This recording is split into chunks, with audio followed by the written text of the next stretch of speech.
नमस्कार। आचार्य सलील चैनल में आप लोग का स्वागत है। मेरे बहुत से फॉलोअर जो यूएसए में हैं और उन्होंने मुझे एक बात याद कराई कि आचार्य जी आपने ये कहा था कि जब ट्रम्प का वोट हो जाएगा तो आप उनके आगे आने वाले 4 साल के बारे में बताएंगे, तो वो जानना चाहते हैं।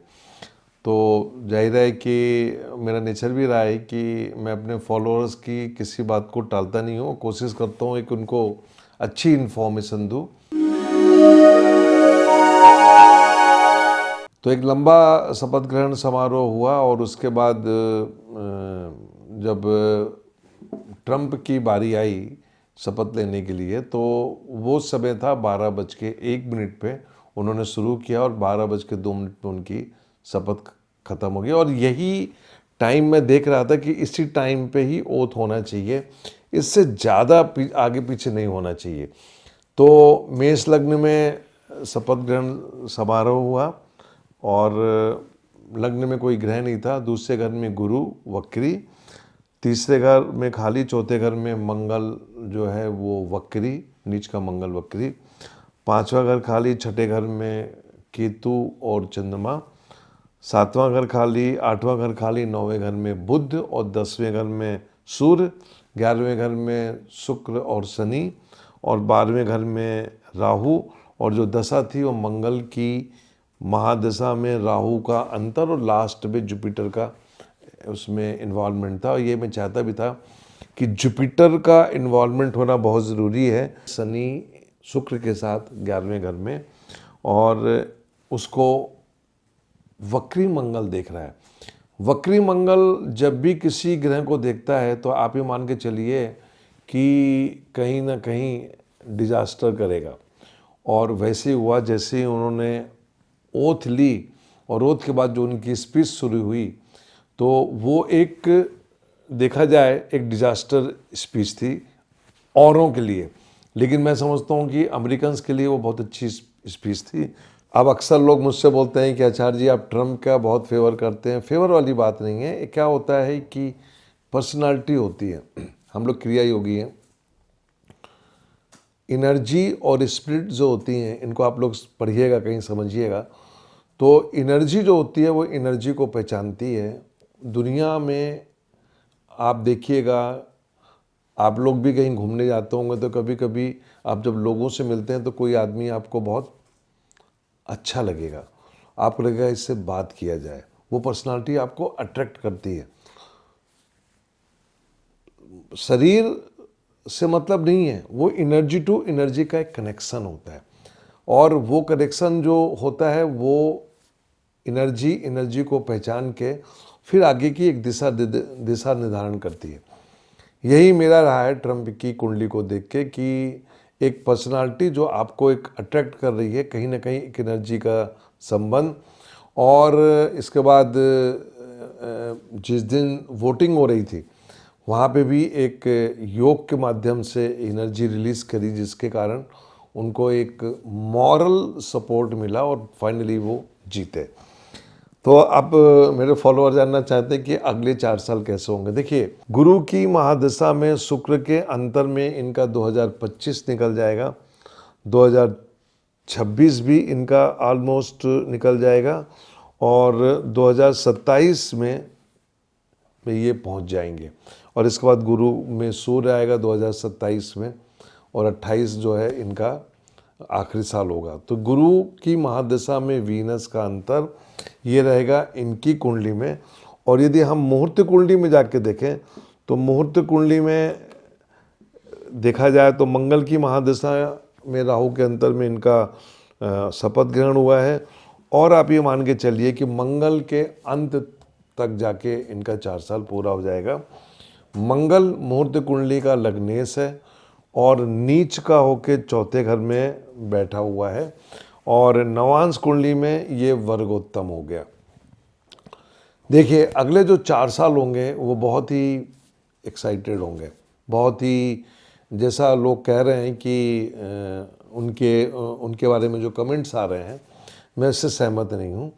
और मेरा ये मानना रहा है कि ये गुरु, वक्री गुरु का चंद्रमा को देखना, ये एक जो जो उनका दिमाग है उसको बहुत कंट्रोल में करेगा आगे चल के, और वो वही काम कराएगा जो इस समाज और सोसाइटी, खास तौर से अमेरिकन्स के लिए, और अमेरिका जो कि एक सुपर पावर है, और अमेरिका में जो कुछ होता है उसका असर पूरी दुनिया में पड़ता है। तो वो एक वक्री जुपिटर जो है वो एक कंट्रोलिंग पावर रहेगा और अच्छा काम कराएगा। देखिए, जब भी लग्न वक्री हो जाता है, लग्न का लॉर्ड वक्री होता है, तो यहाँ मंगल वक्री है, और ये मंगल वक्री हो गया जाके इसमें इन्फ्लुएंस आ गया बुध का, और बुध इस कुंडली में 3rd and 6th लॉर्ड है, और बुध बैठा हुआ है 9वें घर में गुरु की राशि में। तो देखिए, कम्युनिकेशन जो होगा वो बहुत हार्ड होगा, एक्शन जो होगा वो बहुत स्ट्रिक्ट होगा, और जाहिर है उनके देश में यदि कोई इलीगली रह रहा है, कोई इलीगल काम कर रहा है, तो न जाहिर है वो उसको कहीं ना कहीं जाके टाइट करेंगे।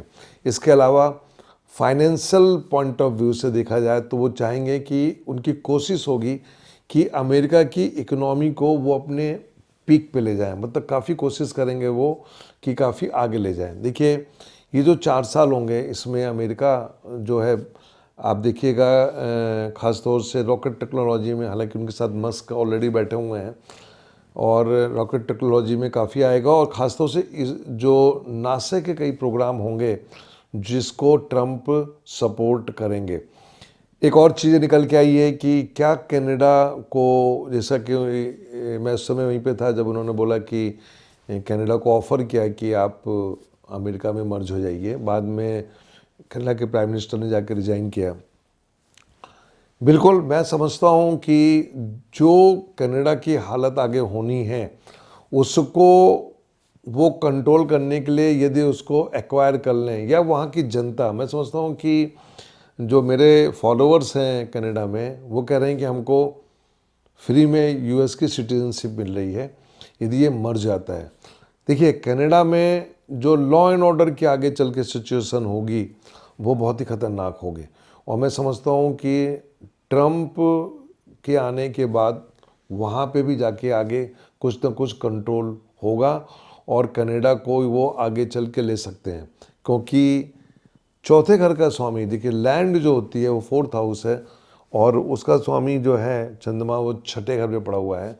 तो लैंड को लेके वो विवाद होगा, और कोशिश करेंगे कि वो उसको सेटल डाउन करें।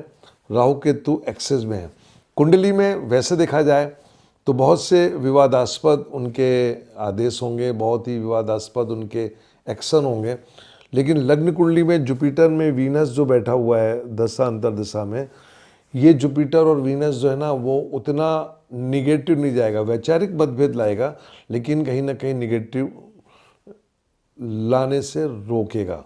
पूरा फोकस रहेगा फाइनेंस को लेके, पैसा को लेके, और जैसा कि उन्होंने बोला कि अमेरिका को सब लोगों ने यूज किया और अब वो यूज़ नहीं होने देंगे। 150 कंट्री की उन्होंने जो फंडिंग होती है उसको उन्होंने बंद किया।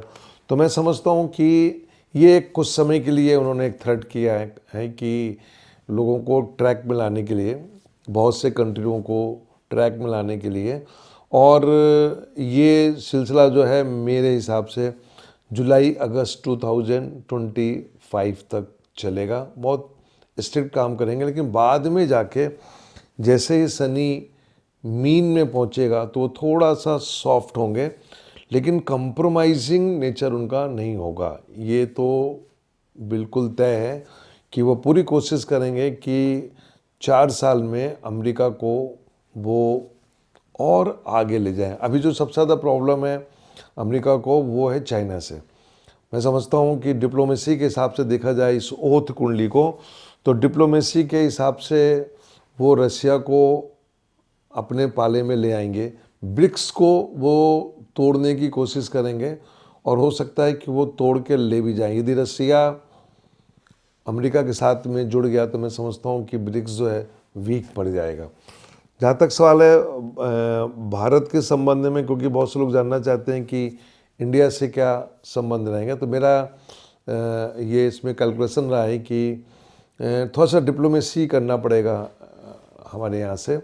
और बाकी मैं इन सब चीज़ों में बिलीव नहीं करता हूँ कि मोदी जी को उन्होंने बुलाया या नहीं बुलाया, ये एक ऐसी जर्नलिस्टों का खेल है कि जिसको मुझे कोई दुख होता है।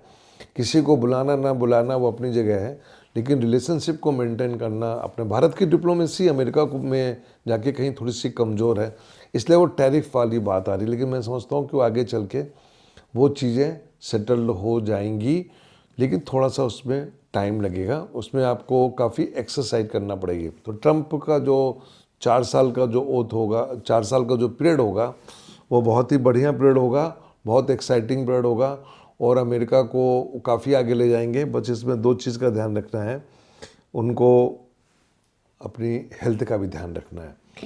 पिछली बार उन पर अटैक हुआ था, मैंने एक वीडियो दिया भी था, लेकिन जो आगे चल के उनको अपने हेल्थ का भी ध्यान रखना है। जुपिटर में, वीनस में शॉर्ट जर्नी ट्रेवल में भी थोड़ा सा अपना ध्यान रखना है। और मैं समझता हूँ कि जो पिछला ट्रम्प का कार्यकाल था 4 साल का, उस कार्यकाल में और इस कार्यकाल में बहुत अंतर रहेगा, क्योंकि जो एनर्जी उनकी बॉडी के अंदर है वो एनर्जी वो कार्य कराएगी कि जिसकी ज़रूरत पूरी दुनिया को है। अब हमको देखना है कि वो किस डायरेक्शन में चलते हैं और कैसे वो लोगों को सबक सिखाते हैं और दुनिया को एक ट्रैक पे लाते हैं। ये एक बहुत बड़ी बात होगी। नमस्कार।